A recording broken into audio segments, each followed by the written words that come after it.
Elif Selim ben. Lisansım psikoloji, yüksek lisansım da uygulamalı psikoloji. 18 yıldır da yapıyorum bu işi. Çocuklarla da çalışıyorum, yetişkinle de çalışıyorum. Geniş bir çalışma alanım var. Yoğunluklu olarak yaptığım şey otizm hiperaktivite üzerine çok odaklıyım. Tabii ki de en çok kaygı, depresyon, panik atak, kaygı bazlı rahatsızlıkların hepsini kastediyorum. Bu tip vakalarla ilgileniyorum. Aslında bence hep beraber anlamamız gereken bir konu var. Terapi almalıyız ama neden almıyoruz? Neden terapi almıyoruz? Terapi çok özel bir seçimdir. Yani bir nevi bir elbise diktirmek gibi düşünüyorum bunu.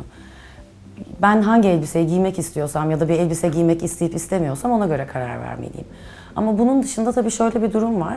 Çevremdeki insanların yaşamını zorlaştırıyorsam ciddi anlamda, çevremdeki çoğu kişi benden şikayetçi ise o zaman tabii ki de bu görüşleri değerlendirmeliyim. Bunun dışında ben de yaşamımdan memnun olmayabilirim. Mutlaka daha iyi yaşamanın bir yolu var. O zaman da terapi almayı düşünmeliyim. Tüm bunların dışında eğer ki canım istiyorsa, eğer ki aşmak istediğim bir şey varsa yine terapi alabilirim. İlla ciddi bir rahatsızlığım olması gerekmiyor. Kaygının ne olduğunu, depresyonun ne olduğunu öğreneyim. Sonra ben el yordamıyla bunu tedavi etmeye çalışayım. Çünkü nasılsa terapiyle çok büyük bir şey olmayacak. Şimdi psikoterapi, psikoloji mezunu olmak ya da psikiyatri mezunu olmanın dışında bir şey. Bunların eğitimleri ayrı oluyor. Çok çeşitli teknikler var. Tabii ki ben kendi uyguladığım tekniği çok daha fazla sevip beğendiğim için tercih ettim ama tekniği öne itmek istemiyorum. Bu konuda insanların kendilerinin araştırma yapması çok daha sağlıklı. Benim görüşüm bu şekilde. Bir terapi almadan önce herhangi bir şeylerini, atıyorum dudak yaptırırken bile çok daha fazla araştırma yapıyor insanlar. Birazcık araştırırlarsa kolayca bulabilirler. Terapinin içeriği genel olarak aslında hastanın diyeceğim çünkü danışan kelimesi de çok suni geliyor, sevmiyorum. Müşteri çok maddi geliyor, sevmiyorum. O yüzden hastanın demek uygun. Hastanın ihtiyaçlarını belirleyip hastanın bu duruma nasıl geldiğini aşama aşama idrak etmesi ve sonrasında bunun tekrar gerçekleşmemesi yönünde kendini yönetebilmesi, daha iyi yaşamayı öğrenebilmesi, aslında tekniği bir nevi öğrenebilmesi üzerine kurulu bir sistemle çalışıyorum ben. Ödevler veriyoruz ama hastanın ödevleri yapamıyor olması da önemli bir konu başlığı. Demek ki motive olamıyor. Orada terapistin becerileri yine devreye giriyor. Sonuçta hastanın yapması gereken şey aslında en başta. Evet, ben tedavi almalıyım, alabilirim ve daha iyi olabilirim. Bunu düşünüyor, sizi buluyor ve geliyor. Zaten aslında en önemli kısmını yapmış. Terapistin burada iletişim becerilerini iyi kullanıp hastanın tekrar gelmesi için onu motive etmesi, verdiği ödevleri yapması için onu motive ediyor olması tabii ki çok önemli. Biraz terapistin becerileriyle ilgili diyebiliriz o kısmına. Bence insanlar bunu kendi el yordamlarıyla yapmak istiyor. Çünkü hani delirip de çok kötü bir duruma gelmiyorsak hayat idare edilebilir gözüktüğü için bunu sona atıyoruz. O çantayı almak, o tatile gitmek, o yemeği yemek daha değerli oluyor. Terapi bize pahalı görünüyor. Ama aslında şu an her şey çok pahalı ve terapi hiç pahalı değil çünkü verdiği şey bedelsiz bir şey. Şimdi ben 41 yaşındayım, henüz bir şeyler söyleyebileceğimi hissediyorum. Söyleyemeyeceğim yerlere de girmem. Çünkü insanlar bunları dinleyerek yaşamlarında değişiklik yapmaya kalkıyorlar. Ve insanlar genelde problemin kaynağını kendilerinde değil gibi görmek istedikleri için bunlara inanmak daha kolay oluyor. Mesela geçmiş yaşamlar.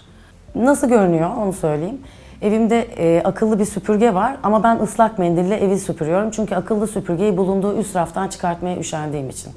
Bence böyle bir şey. Çünkü az önce anlattığım gibi o kadar çok veri var ki elimizde. Onları üst üste koyduğumuz zaman ortaya çıkan zaman dilimi çok uzun ve bir hayatta onları tek bir kişi tespit edemez. Dolayısıyla tabii ki kendi kendimizi tanımaya çalışmamızda bir sakınca yok ama bunu bilim temelli ve ne dediğini bilen insanlardan yapıyorsak, o bilgileri alarak yapıyorsak.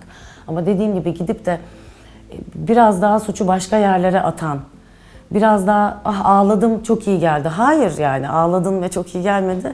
Ağladın çünkü üzüldün yani. Yarın ya da bir saat sonra nasılsın? Bunlar çok önemli. Kişi suçu kendinde bulmayı sevmediği için hoşuna gidiyor. Annem bana böyle yaptı. İşte eski sevgilim beni böyle yaptı. Hayat koşulları beni böyle yaptı. Topu başka yere atmayı seviyoruz. Dolayısıyla da cevap ararken, kendi kendimize cevap ararken biraz bu tarafa koyuyoruz ve tehlikeli oluyor tabii ki de bu. Çünkü problemi tamamen gözümden kaçırıyorum. Yani şöyle düşünelim. Örnek vereyim. Diyelim ki ben sahneye çıkamıyorum. Çünkü işte gittim geriye şöyle düşündüm. Çocukluğumda yaptığım işte anaokulundaki sahne şovundan sonra babamla şöyle bir şey yaşamıştım. İşte demek ki şimdi bu yüzden sahne şovuna çıkmakla ilgili, bir sahneye çıkıp konuşmakla ilgili kaygım var. Şimdi kişi bunu buraya bağlamayı daha çok seviyor. Halbuki bu anıyı yaşayan herkes aynı tepkiyi verir miydi diye sormuyor. Bu babamdan kaynaklanıyor dediğim anda artık problemi görme şansım kalmadı. Başka bir yöne bakıyorum. Dolayısıyla hem problemime odaklandım, odaklanmam onu büyütecek, hem de çözüm yolunda ilerlemiyorum. Hiç iyi bir şey değil tabii ki de bu. Fakat babamı da tamamen çöpe atarak şunu söylersem, ben şu an sahneye çıkamıyorum. Şu an yapamıyorum bunu. Bunun şu an bir sebebi var. O sebebi bulur, o sebep üzerine çalışırsam kendimdeki eksiği kabul ederek, yani babamın bana yaptığı şey değil de benim buna verdiğim reaksiyonu, beni incelersem eğer çok daha rahat sonuca gidiyorum. Yani şöyle söyleyeyim, kendi hayatımdan söyleyeyim. Aptallık yapma özgürlüğüm olduğunu anladığım anda çok rahatladım. Mükemmel olmadığımı da biliyorum.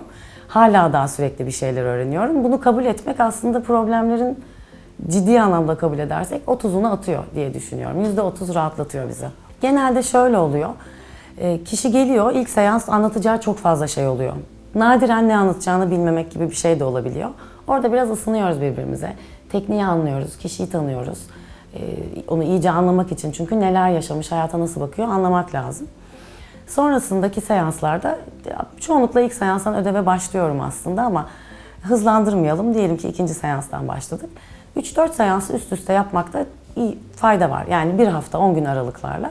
Sonra ödevler arttığı, kişideki değişim başladığı için, yani ben tabii ki ortalama bir şey söylüyorum. Bunu 2 seans ya da 3 seans üst üste görüşmek ya da 6 seans üst üste görüşmek gibi esnetebiliriz. Öyle bir ranjı olsun 2 ile 6 aralığında. Ortalama olarak da 4 diyelim. Sonrasında da azalıyor zaten. Orada kişi tekniği öğrenmeye üşenmezse eğer, kısa bir süre içinde ihtiyacı bitmiş oluyor yaşadığı problemin ağırlığına göre. Ama kişi tekniği öğrenmek yerine biz nasılsa terapistimle iyi bir ilişki kurduk, terapiler bana iyi geliyor derse, tabii ki bir yıl sonra bir problem yaşadığında tekrar gelme ihtiyacı duyabiliyorlar. O yüzden tekniği öğrenmekte de fayda var tabii. Bilişsel davranışçı terapi çok daha kapsamlı aslında, her tür vakayla çalışabiliyoruz diyebilirim. Tabii ki de uzmanlaşmakta yine fayda var ama bu kapsamlı bir eğitim. Kişinin talebine de göre değişir. Bunun 2 aylık eğitimleri de var, 4 yıllık eğitimleri de var, 5 yıllık eğitimleri var. Eğitim ne kadar uzun ve ne kadar süpervizyon eşliğindeyse tabii ki terapist o kadar etkili olacaktır. Bu teknik daha çok bizim olayları algılarken nasıl önyargılar üzerinden yaklaştığımızı ve o önyargıların olayın objektifliğini nasıl bozduğunu ve bizim duygularımızı nasıl etkilediğini, dolayısıyla da sonra tepkilerimizi nasıl değiştirdiğini görüyoruz. Sonra da olayları değil, kendimizi değiştirerek nasıl her şeyi daha rahat yaşarız ona bakıyoruz. Yani şu değil, ben artık X olayından hiç rahatsız olmayacağım değil, daha az rahatsız olacağım. Mesela birisi arabamı park ettiğim yerden çıkartmamı engelleyecek şekilde park ettiğinde ben yine buna kızabilirim. Ama kızma oranım bu kadar değil de bu kadar olacak. O zaman vereceğim tepki de bu kadar olacak. Günüme yansıması da bu kadar olacak. Çünkü bu kadarlık sıkıntılar zaten asla bitmeyecek. Amacımız o eklenen ekstra şeyleri yok etmek aslında. Kendi olduğu haline getirmek problemi. O zaman hepsi çok daha baş edilebilir oluyor.